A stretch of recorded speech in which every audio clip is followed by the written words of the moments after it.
right, guys, we are back for another Dokkan battle video. So what do we have here?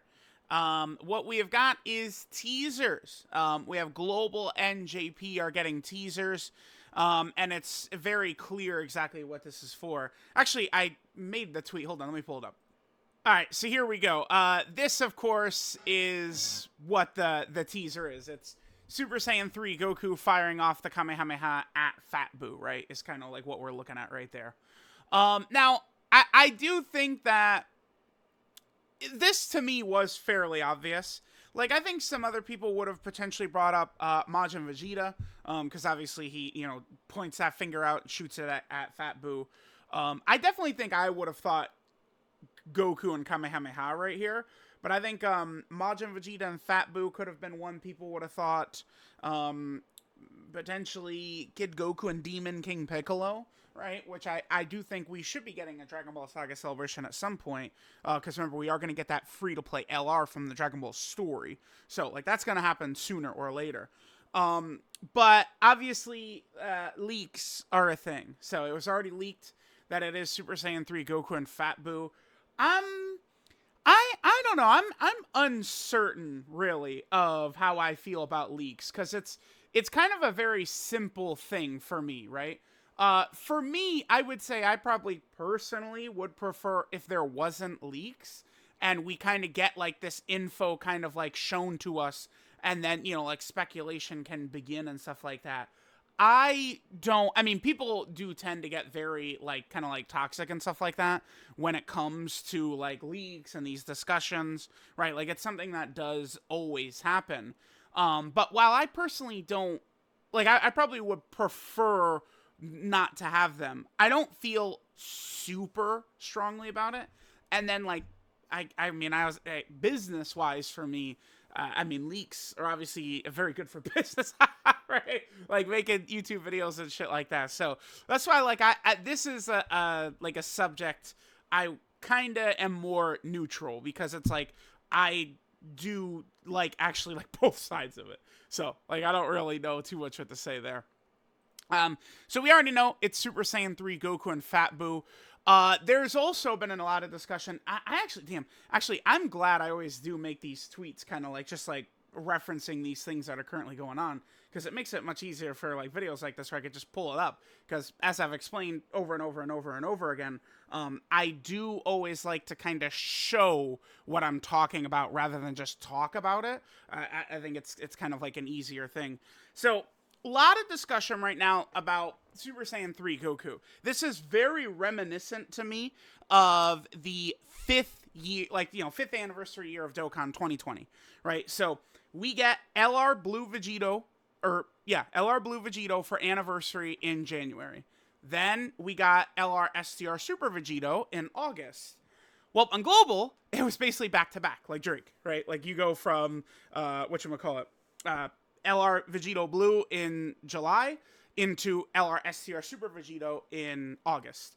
And that's kind of exactly what's happening here. We got the Super Saiyan 3 Goku in December on JP, and then now in April we're going to get an Angel Super Saiyan 3 Goku.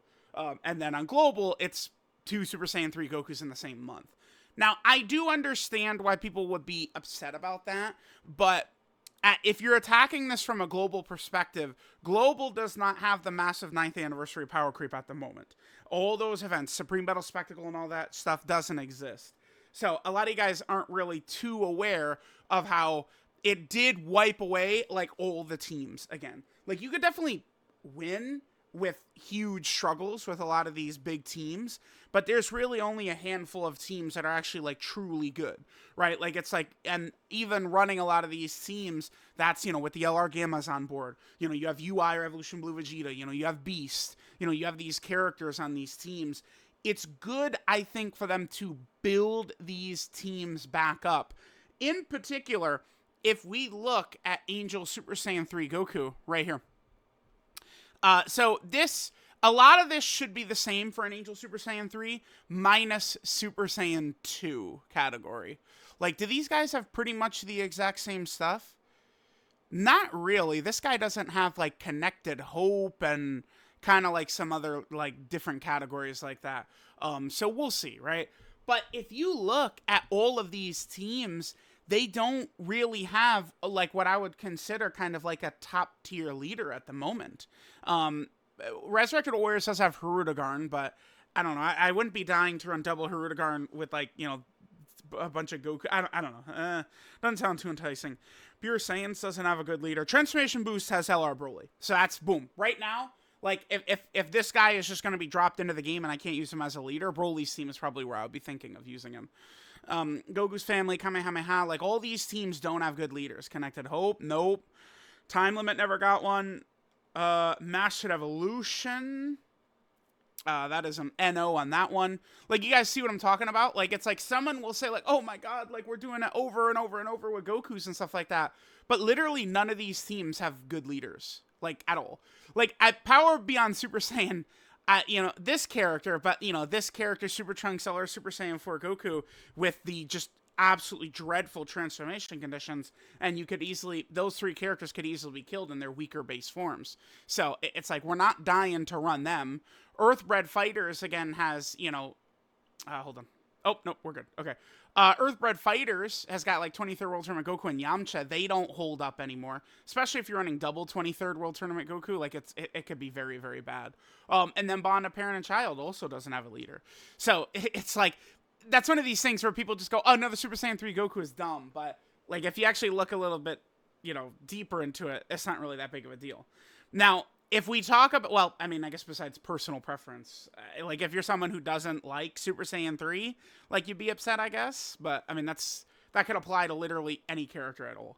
Now, I did see several mentions of last year. So, last year, we had February, Carnival LR Goku.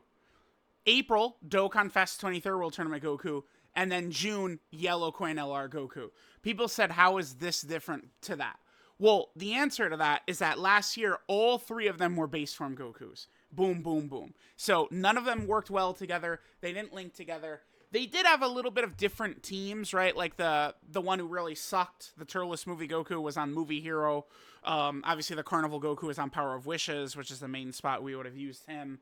But this is different because this is going to be Super Saiyan 3 Goku Angel. He's going to be a perfect linking partner with the Dragon Fist Super Saiyan 3 Goku. I would much rather Dokkan drop characters right now that are like, you know, creating a new strong team while buffing cores of other teams, right? This is going to be a good character to run with STR Dragon Fist. We have a couple of the Gotenks who are ready to go.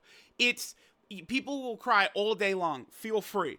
But I am so on board with this Goku because we're dropping a bunch of similar characters near each other so we could actually field a competitive team. 2023 was abysmal with they dropped Kale, give her no help, Turles, minimal help, Super 17, no help. Like, they did that over and over and over. We don't want that. Hell no. We want them to drop a character. The best example I could ever give, this might be the golden example moving forward, is Toppo. They dropped Toppo, and Toppo was obviously elite. He was amazing. I think number 2 TUR behind Vegeta. And then we get this murderer's row of really good EZAs and a super strong LR.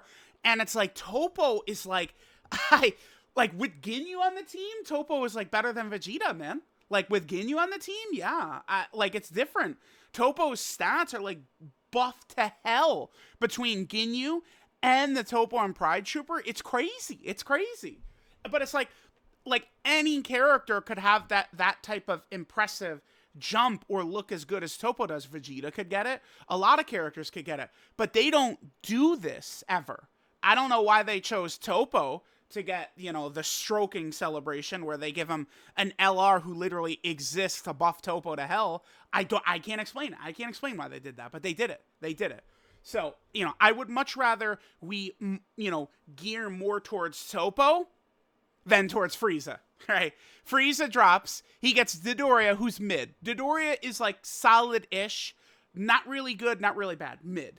Chilled is again like a mid free-to-play character. Can be decently runnable, but he's a mid free-to-play character, right? Is what I would consider for Chilled. But like that's it. Like Frieza, the EZA didn't help, and then Frieza got no help. right? King Vegeta's Terrifying Conqueror, but like he, buffs Pure Saiyan and Vegeta family. So it's like they dropped Frieza by himself. People want like this diversity with Dokkan characters, but like, it could turn into Frieza dropping with no help, Super Trunks dropping with no help, that type of shit, which is not good. Now you always have the easy thing of, oh, they could do Frieza, and then they could do a Fat BUU, and then they could do a Super Saiyan 2 Goku, and then they could do a Blue Vegeta, and then they could do a Kefla, and then they could do a Perfect Celebration with maximum help. But like, it's at a certain point, like it's not. They're probably not going to do that, right? Like, it's always like, yeah, there could be more content, there could be better characters, there could be more free-to-play friendly banners. Like, there's always these things where there could be, but is there actually going to be? So, the whole point of this is I am on board with Angel Super Saiyan 3 Goku.